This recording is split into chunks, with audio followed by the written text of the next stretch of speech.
study. Alright, so I'm primitive.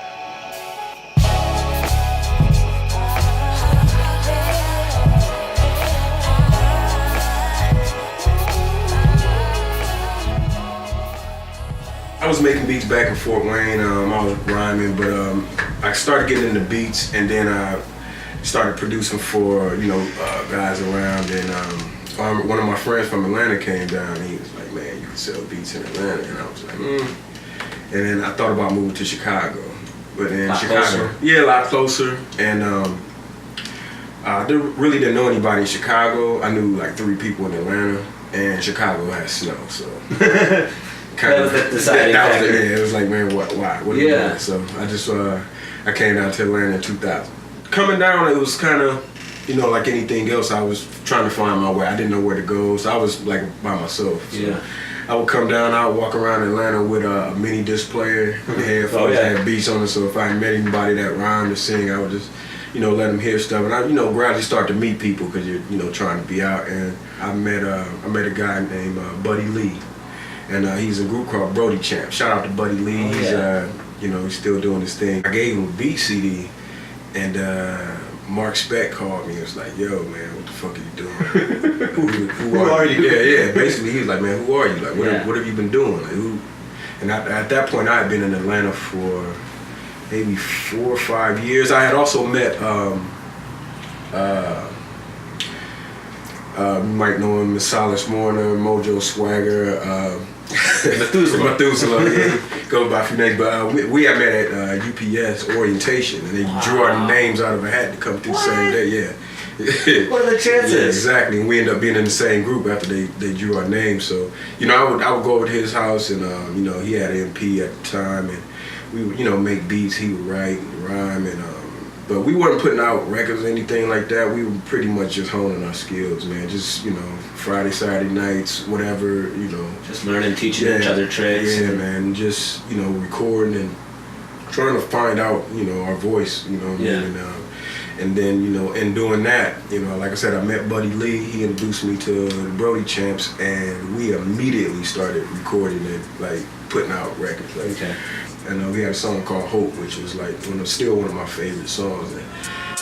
I need to buy me a boat, the ganja to smoke, a whole lot of money, a mommy who's dope, and I'ma slide to the coast, the vodka to toast, while you sink to the bottom, I'll be afloat, allow me to quote, I'm better than you when I'm starving, I want more cheddar than you when you broke, a little smoke better than blue, she need diamonds and bezels to get in the mood, get her to move, and find one better for you, any song that I rhyme on, get in the groove, drop bombs all times, what veterans do, it's better to lose than wind up a vegetable, Nas next to you, trying to get your food, I'ma eat so fast I forget to chew, just a poor prophet trying to bless a few, I address the news, females I undressed a few, and they all got molested too, I'm hands on, 5'11", dark skin, stand strong, the definition of tall, dark and handsome, my eyes low, purple A's make my eyes glow, red in the dark, I dead in your heart, want the whole pie myself instead of a part, ready to rhyme for wealth, I done studied the art, besides myself, a million men ready to march, besides my health is drama, I'm ready to spark,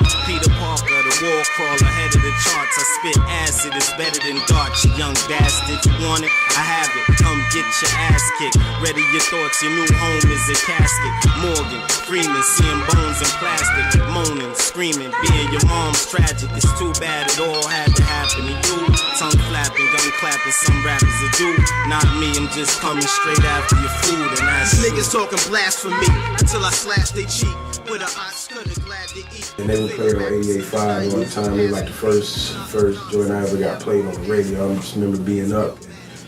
Shout out Brody Champs. And they took me down to the radio station. It was like I met Danger Mouse. It was like my first experience actually, like being producing. You're an insider now. Yeah. Well, now I'm starting to meet people now. Okay. Now I know about Apache. Now I'm meeting Mountain Lions Den and Dio and now I'm starting to Binkus and things like that. So I mean I actually met the song Hope, and I had a compilation album out called Bass Mentality up in. That was the one they were playing, and shout out to Reese. He would play so many songs off of there, and Chaos called up to the radio station and was like, yo, what is this y'all playing? Like, who's this guy? And then Reese gave my number, and that's how I met Chaos.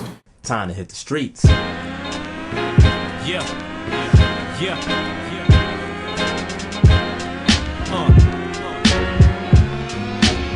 Senor Caos, Illa, Chaos and Illa, yeah, none iller than Illa, you feel her, Forella,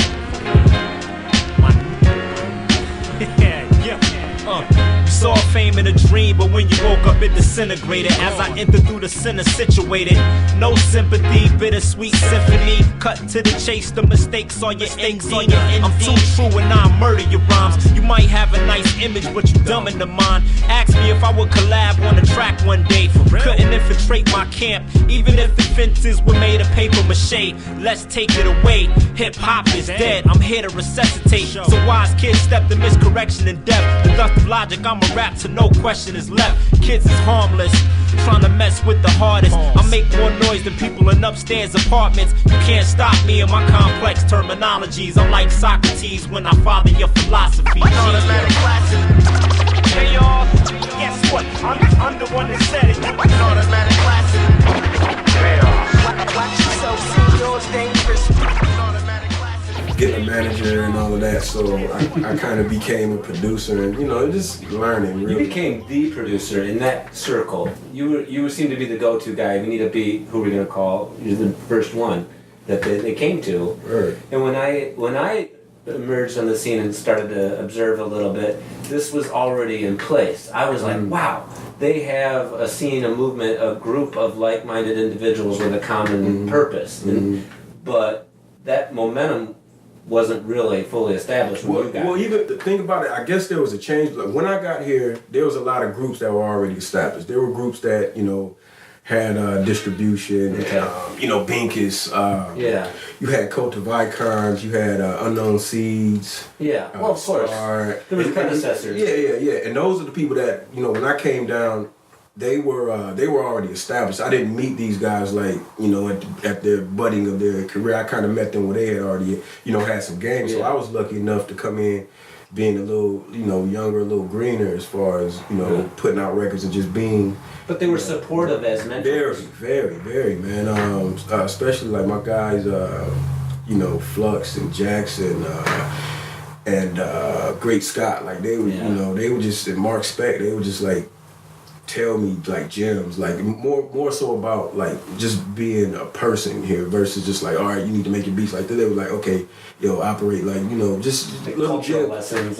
Yeah. Especially like, like I said, the scene was already established, so they really looked out, and I always shout out those guys. You know what I'm saying? Because if it wasn't for them, like, I would still be trying to be like super producer placement guy, you know what I mean? But, they were like, no, you gotta do records, you gotta, you have to do songs with people. So, and I would, send beats off to, such and such and email beats here, try to get placements. But the thing I learned from them is that, you wanna, cultivate your own thing, you know what I mean? And then, so I started to look at it as more so like, I looked at all of my favorite producers, and I can always, pinpoint them to a MC or a movement or a moment. Yeah. You know what I mean? So there's a why behind it, not just it's like P Rock wasn't a placement guy. You know what I mean? It's like, all right, he has his thing.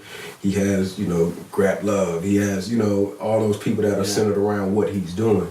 So I always kind of looked at production like that, like Marley and those guys kind of like create something and, have the people around you that gravitate towards it, put your energy in those people. So that's always how I looked at it. Do you miss the miracle whiz? The whimsical wonder back, click clacking from a thorn rack, sleeping tracks non-compatible, single bound like steel crate, acrobatic, fantastic, no task, shit your ass for the B. Before the ignorant kill me, I'm sling shooting everything from the kitchen sink to animal instinct, pain. Jump in the ring, a lightweight with the light face, heavyweight with the mic sting, right place, mic fiend. Do you miss me like Varnell Hill? I'm back with more will, no slack, no frill. That's real, that's the deal. Got more raps, want Yo, them. flow never no complex, abominable, shapeshift, improbable, no feats, impossible. Soul ritual, conceive the lyrical poems I manifest will express the miracle. Invincible, no style is typical. Soul pivotal compounds and minerals. Some minimal sketch rights or rituals. Spiritual literals unveil the mystical. Scripted visuals, manhandling the scandalous material. Impervious to critics, the gimmicks get crippled. I'm certain if the killer calm inserted, it's simple. The atmosphere ripples. Chaos is seance, the trade-off is change core symbols. So your way off, frostbit focus is an issue. We're dealing with the issues. Is you taught you see your fortress just to make the shit all official? It's been a long time, I'm sorry I didn't write. The best music it comes from chemistry. You know what I mean? And once you solidify, you know what your purpose is, you're gonna attract people with that same purpose around you. You know what I mean? So, and once you have that chemistry, it's like it's effortless at that point, and it's fun. Yeah, it's fun. It's some of the greatest moments. You know what I'm saying? You know, when we were even starting up the working class thing, just man, if I had a video camera like during the sessions, and you seen these records go from, you know, people kind of chanting something to you hearing them rocking on stage, you know what I'm saying, and things like that. So I mean, to see that process unfold is amazing. And that's, man, I got a story for like everything. You know what I'm saying, everything that you probably heard. I got a story about how that happened, and that's, to me, that's one of the best things about it. You know what I mean, like being able to do a song with Chaos, who was just my friend, and then he performed the song and get the reaction he gets. It's like, man, that's just something we did. You know what I mean, and you know, leaving hope. Like I remember Buddy Lee and Nice. You know, they were the first ones to come lay their vocals for that, and then we recorded that over Ozzy's apartment because I didn't have a place. You know what I mean? So.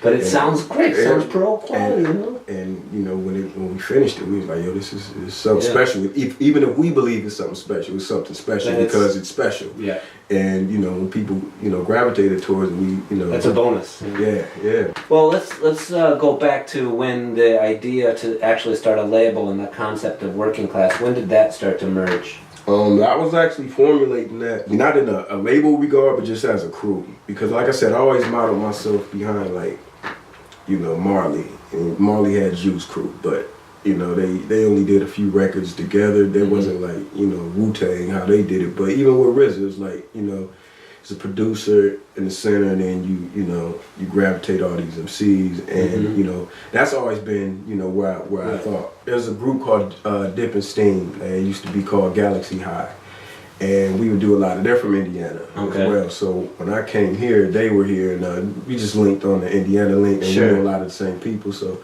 you know, we would do songs together, and then around that time, you know, Arafat, I did a project with Arafat, so he would come through, I introduced him, he came to Atlanta a couple times. Then I met Bug, and then, you know, we would just like Friday night, Saturday night, just record songs. And just centered around one producer, you at this time. At that time, yep. And, you know, we would just record, and, you know, I had a little time, and I had the facility, so we would just, you know, get up, record, bullshit, whatever, and record songs. But I would start like mixing these songs and putting them together. Like, okay, now what do we want to do with them? So that's when it started to click. Like, all right, we kind of might need to start like having some kind of strategy as far as us just getting up recording songs. Like, what are we doing with these songs? So I still then wasn't even thinking like a label. I was thinking like, yo, I need to package these up so I can try to get a label deal, a distribution deal for these artists. So I would, you know, we packaged it up, we do the artwork and all of that stuff, man, even print it up ourselves. And I really didn't have a network of people because I just was never like a network kind of guy. Be like, man, if you're a lab guy. Yeah, whoever I meet, I'm going to meet. Like, you know, and I've tried to do the networking thing, and it always felt like superficial. It can be forced. Yeah, very, very pretentious and contrived, and I just was all about, you know, what does it sound like? You know, me and Arafat put out the Black Noise Project, and that was kind of like the first working class kind of release. So we had that. That was great. Yeah, I enjoyed, you know, making that. It took like 3 years to make, but once we did it was like, you know, let's go all the way. We got physical. We went to iTunes and all of that. The art was, I mean, you went all out on that. Yeah, man. And you kept it very Midwest on that. My guy from Indiana did the artwork on it. Yeah. And Midwest kids, right? Yes, sir. Yep.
we got some good reception from that, and I still wasn't thinking label, but I was thinking like we could do this ourselves.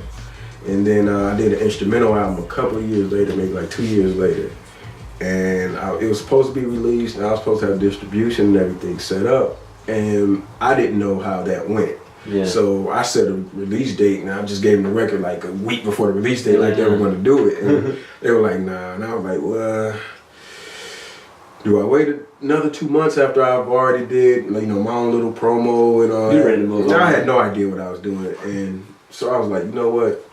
From here on out, I just put my own stamp, and we just do it ourselves because I don't want to, I don't want to be held up, and I kind of want to start to learn this. You know what I'm saying? So I'm like, we could still. My philosophy was at that time, I could spend another 5 years trying to shop and get a deal for myself, or I could spend another 5 years building something. So, I took B, and that's been one of the toughest things, but it's all a learning experience. Sure. You know what I'm saying? Well, to take on that undertaking in a market that's in super fluctuation right now, you're learning as soon as you learn something, it's changed. It's irrelevant. Yeah. So the music business it's evolving, and a lot of the thing is now is these non-exclusive labels where an artist may want to come out through your brand and be part of your your movement, but not necessarily just yours. Right. Then how can you capitalize on that? Right. And now what we're kind of branching out. Kind of putting together more of a team with, departmentalizing, different things, and because everybody has different ideas, but our main thing is to what do we like to do? Yeah. What do we like? What would we want to see presented? And that's basically, how we want to go about, moving as far as, what you see. What you end up seeing is like, all right, that's something we talked about. That's something that we wanted it, like being very more strategic versus, I got a project here. I got a project there. Right. You know what I'm saying? It's like That's what everybody's doing. It's what everybody's doing. Yeah. And now I've had those years to kind of learn, what do you keep from the past as far as marketing, and what do you need to stay abreast with as far as the ever-changing marketing, vehicle. Sure. You know what I mean? Because there's some things that just won't change. There's some things you're gonna have to do. Yeah. And the more you try to stray away from those, the more relevant you become because you're caught up in that vacuum. One of the things I found that does not change is you have to be loyal to your tribe and your followers and your target demo. You gotta keep pleasing them and make them continue to be excited because they're the ones that are going to go to bat for you in the long term. If it's one person or 1,000, 5 people, that is what you start with. Yeah. You know what I'm saying? You're not going to do something nobody's done, which is, put it on paper and that's how it's going to work. Right. Because there's no way to just say, okay, I have a record. This is what I'm going to do. I'm going to sell 100,000 copies. You know what I'm saying? There's no way to, take that approach to it. So you got to kind of just, it's all about starting where you are. Cool. You know what I mean? So, and I come from an era where I was pressing up my own stuff at AIU. So this is not a new step for me. It's more so what doesn't work. Right. It's kind of like a trim the fat. Yeah. For me, all right, what didn't work? What do I know how to do?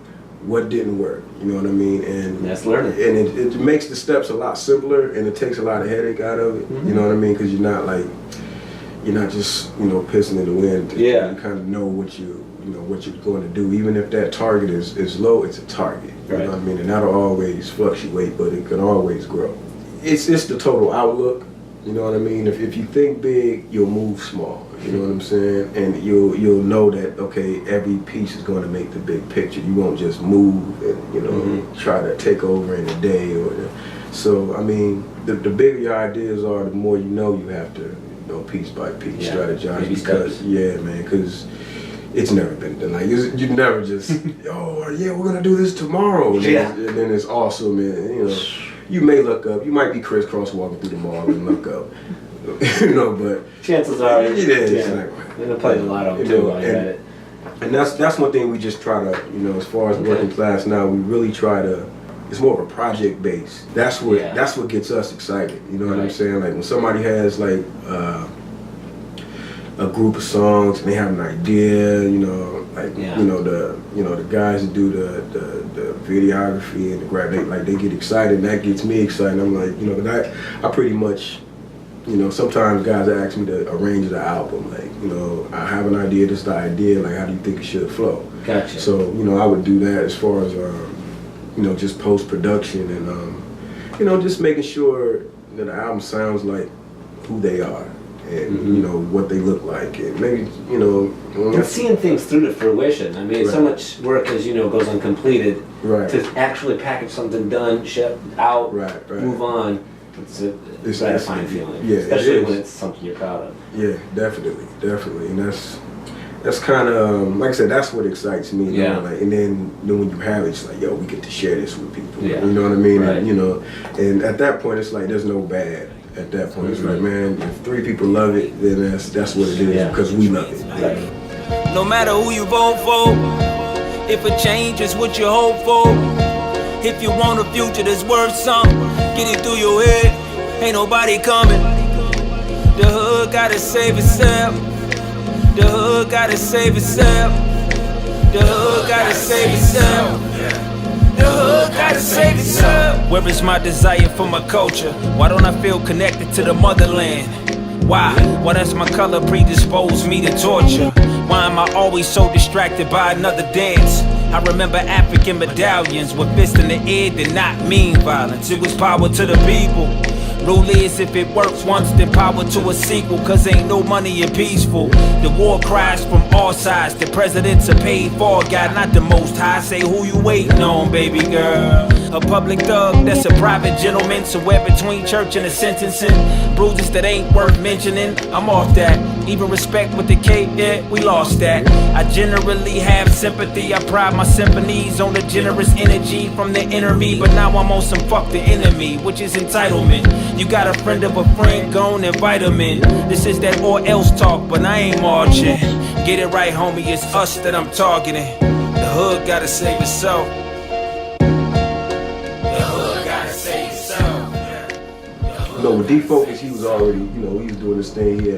He was living in Japan for a while. He came here, and we actually just met by chance, but we knew Tone Beats. Okay. And, you know, I kind of was like, yo, man, why don't y'all do a project? We'll, you know, help you, you know, put it together however we can. And that's pretty much how that came about. And like I said, man, we got to experiment a lot as a label with that project. And shout out to D-Focus, man. He really let us, you know, put our hands all over that and, you know, really, you know, try different things, try different looks. So many people get protective of their art. And I mean, and that's cool too. You know what I mean? But in that situation, I'm glad. You embraced your help. Yeah, and I'm glad that, you know, because, you know, even, you know, when I was, you know, thinking of those 2 guys together, like I saw something in my head, and it's hard to like tell people what it is. So, you know, just getting more people involved. You know, Flux and my homegirl Phyllis.